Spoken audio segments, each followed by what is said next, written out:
أعوذ بالله من الشيطان الرجيم. بسم الله الرحمن الرحيم. كيف يكون للمشركين عهد عند الله وعند رسوله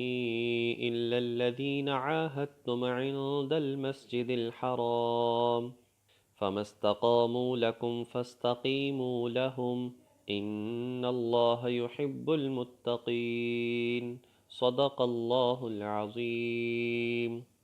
کیف یکون للمشرکین، ان مشرکین سے کیسے رہ سکتا ہے عہد، عہد، معاہدہ، عند اللہ وعند رسولہ، اللہ تعالیٰ کے ساتھ اور اس کے رسول کے ساتھ، الا الذین عاہدتم عند المسجد الحرام، سوائے صرف ان لوگوں کے کہ جن سے معاہدہ ہوا مسجد حرام کے قریب، فما استقاموا لکم، پس اگر یہ لوگ سیدھے رہیں، فاستقیموا لہم، تو تم بھی ان کے ساتھ سیدھے رہو، ان اللہ یحب المتقین، بے شک اللہ تعالی تقوی والوں کو پسند فرماتا ہے، متقین کو پسند کرتا ہے۔ قبل آیات میں بات چل رہی تھی اور اجمالاً تذکرہ تھا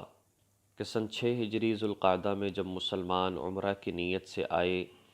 تو مشرکین مکہ، قریش مکہ پہلے ہی بہت خوف زدہ تھے، اس لیے کہ غزوہ بدر، غزوہ احد، غزوہ خندق پہلے ہو چکا تھا، تو انہیں خطرہ ہوا کہ شاید مسلمان ہم پر حملہ کرنا چاہتے ہیں، اس لیے انہوں نے تحقیق کے لیے پہلے ایک شخص کو بھیجا، پھر دوسرے کو بھیجا، پھر تیسرے کو بھیجا، آخر کار انہیں یقین ہو گیا کہ مسلمان احرام کی حالت میں ہیں، وہ جنگ کے ارادے سے نہیں آئے، لیکن انہوں نے عمرہ نہ کرنے دیا اور ایک معاہدہ ہوا جو کہ 10 سال پر مشتمل تھا، لیکن یہی مشرکین اپنے اس معاہدے پر پورے نہ اتر سکے اور انہوں نے جو آپس میں ایک دوسرے کے حلیف تھے، بنو بکر اور بنو خزاعہ، یہ 2 قبیلے جب آپس میں لڑے اور پھر جو ہے مشرکین نے مسلمانوں کے خلاف، مسلمانوں کا جو حلیف قبیلہ تھا بنو بکر، اس کے خلاف بنو خزاعہ کی مدد کی، تو حضور نبی کریم صلی اللہ علیہ وسلم نے پیغام بھیجا کہ تم لوگوں نے معاہدے کی خلاف ورزی کی ہے، اب یا تو خون بہا دیت ادا کرو یا پھر معاہدہ ختم ہے۔ تو کچھ لوگوں نے یہ بات بڑے طیش میں آ کر کہہ دی کہ معاہدہ ختم ہے، اور کچھ نے کہا کہ نہیں، معاہدہ تو ختم نہیں لیکن ہم دیت بھی نہیں دیتے، تو آپ علیہ الصلاۃ والسلام نے فرمایا تھا کہ دیت تو دینا ہوگی ورنہ پھر ہم معاہدہ ختم سمجھیں گے، اور آخر کار حج کے موقع پر حضور علیہ الصلاۃ والسلام کا یہ اعلان جو قرآن کریم کے اندر موجود ہے، حضرت علی رضی اللہ تعالی عنہ سے سنوا دیا گیا کہ اب معاہدہ جو ہے بدعہدی کرنے والوں سے ختم کیا جا چکا ہے، اس لیے کہ یہ قائم نہیں ہے۔ باقی وہ لوگ جو کہ 2 قبائل تھے، اگر یہ لوگ اس بات پر قائم رہیں تو فرمایا کہ مسلمان بھی فَمَا اسْتَقَامُوا لَكُمْ، اگر یہ لوگ اپنے معاہدے پر قائم رہے تو مسلمان بھی ان کے لیے قائم رہیں گے، اور بے شک اللہ تعالیٰ تقوی والوں کو پسند فرماتا ہے۔ یعنی یہ ہے کہ وعدہ خلافی کرنا بہت بڑا گناہ ہے، ایک مسلمان ہو اور وعدہ خلافی کرنے والا ہو کبھی بھی متقی اور پرہیزگار نہیں بن سکتا۔ وہ الگ بات ہے، تو یہ تو سارے کے سارے کفار ہی تھے، لیکن مسلمانوں کو یہ بات بیان کر کے سمجھائی جا رہی ہے کہ ایک مسلمان کی یہ شان نہیں ہے کہ وہ وعدے کی خلاف ورزی کرے، جیسا کہ حدیث مبارکہ میں آتا ہے کہ منافقین، ان کی 4 نشانیاں ہیں، جب بھی بات کرتے ہیں تو جھوٹ بولتے ہیں۔ آج مسلمان کی بات بات کے اندر جھوٹ موجود ہے، جبکہ حدیث شریف میں آتا ہے کہ جب انسان جھوٹ بولتا ہے تو اس کے ہونٹوں کے پاس جو فرشتہ بیٹھا ہوا جو اس کے اذکار کو سنتا ہے اور پہنچا دیتا ہے، جو درود کو سنتا ہے اور حضور تک پہنچا دیتا ہے، وہ اس کے جھوٹ کی بدبو کی وجہ سے 1 میل دور بھاگ جاتا ہے۔ تو اس لیے، اور دوسری بات یہ ہے کہ جب منافق کے بارے میں فرمایا گیا کہ جب یہ وعدہ کرتا ہے تو وعدہ خلافی کرتا ہے، وعدہ خلافی کرنا یہ بھی منافق کی علامت ہے، اور چاہے وہ وعدہ انفرادی ہو یا اجتماعی ہو، ایک جماعت کا ہو یا ملکوں کا ہو،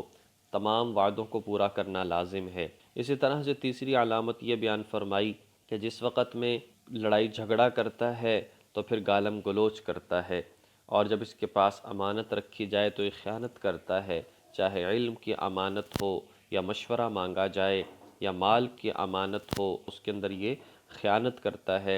اور امانت داری سے کام نہیں لیتا، تو ایسے لوگوں کو اللہ تبارک و تعالی پسند نہیں فرماتا۔ کیف وَإِن يَظْهَرُوا عَلَيْكُمْ، لیکن دوسرے جو مشرکین ہیں ان کے ساتھ کی بات کی جا رہی ہے کہ کیف وَإِن يَظْهَرُوا عَلَيْكُمْ، کہ کیسے معاہدہ ان کے ساتھ برقرار رہ سکتا ہے، لا يرقبوا فیکم الا ولا ذمہ، جبکہ ان کا حال تو یہ ہے کہ یہ اگر تم پر کبھی غالب آ جائیں تو نہ تو یہ رشتہ داری کا خیال کریں گے اور نہ ہی معاہدے کا خیال کریں گے۔ کیفا، کیسے ان کے ساتھ جو ہے وعدہ برقرار رہ سکتا ہے، وَإِن يَظْهَرُوا عَلَيْكُمْ، اگر وہ تم پر غالب آ جائیں، لا يرقبوا فیکم، نہ تو پھر کسی رشتہ داری کا خیال کریں گے کہ ان مسلمانوں کے ساتھ، اس حضور کے ساتھ ہماری کچھ نہ کچھ رشتہ داری ہے، ہمارے خاندان کا ہے، ہمارے ملک کا ہے، ہمارے شہر کا ہے، ہماری زبان کا ہے، اور فرمایا کہ نہ ہی کسی معاہدے کی پاسداری کریں گے۔ یرضونکم بافواہہم، یہ صرف اپنی زبان سے آپ کو راضی رکھتے ہیں، وتأبی قلوبہم، اور ان کے دل جو ہے بالکل آپ کا انکار کرتے ہیں، واکثرہم فاسقون، اور ان میں سے اکثر لوگ جو ہیں وہ فاسق ہیں، گنہگار ہیں۔ ظاہر ہے کہ شرک ہے تو اس سے بڑا اور گناہ کیا ہو سکتا ہے؟ وجہ کیا ہے اس کی؟ کیوں نہیں حق بات کو تسلیم کرتے؟ کیوں نہیں سیدھے راستے کی طرف آتے؟ کیوں نہیں یہ جو ہے وعدے کو پورا کرنے کی طرف آتے؟ تو فرمایا کہ اشتروا بآیات اللہ ثمنا قلیلا، کہ ان لوگوں نے خرید لیا ہے اللہ تعالیٰ کی آیات کے بدلے میں ثمنا قلیلا، تھوڑی سی قیمت، تھوڑا سا مال، فصدوا عن سبیلی، چنانچہ یہ لوگ اللہ تعالیٰ کے راستے سے روکتے ہیں۔ انہم ساء ما کانوا یعملون، بے شک یہ بہت ہی برا ہے جو لوگ یہ کام کرتے ہیں۔ یہاں پر بھی یہ بات ارشاد فرمائی کہ انسان جو بدعمالیاں کرتا ہے، انسان جو مال میں خیانت کرتا ہے، انسان جو وعدہ خلافی کرتا ہے، انسان جو جھوٹ بولتا ہے، تو صرف یہی ہے کہ یہ آخرت کو بھول چکا ہے اور دنیا ہی کو سب کچھ سمجھتا ہے۔ اگر مسلمان ہے تو دنیا کے نفع کو بہت بڑا سمجھتا ہے، تو قرآن پاک میں ایک جگہ پر ارشاد فرمایا اگر اس دنیا کی قدر و قیمت مچھر کے ایک پر کے برابر بھی ہوتی تو اللہ تبارک و تعالی کافر مشرک کو پانی کا ایک گھونٹ بھی نہ دیتا۔ لیکن اس کا مطلب یہ ہے اللہ کے ہاں اس کی قدر کوئی نہیں، اللہ کے ہاں تو ایمان کی قدر ہے، اور وہ ایمان جو اس دنیا میں مفت مل رہا ہے، اور آخرت میں اگر انسان یہ دنیا ساری سونا بھر کے بھی دے گا تو ایمان اس کو حاصل نہیں ہو سکے گا۔ یہاں پر یہ ایمان کی دولت بالکل مفت میں ہے، فری میں ہے، اور انتہائی قیمتی دولت ہے۔ اللہ تبارک و تعالی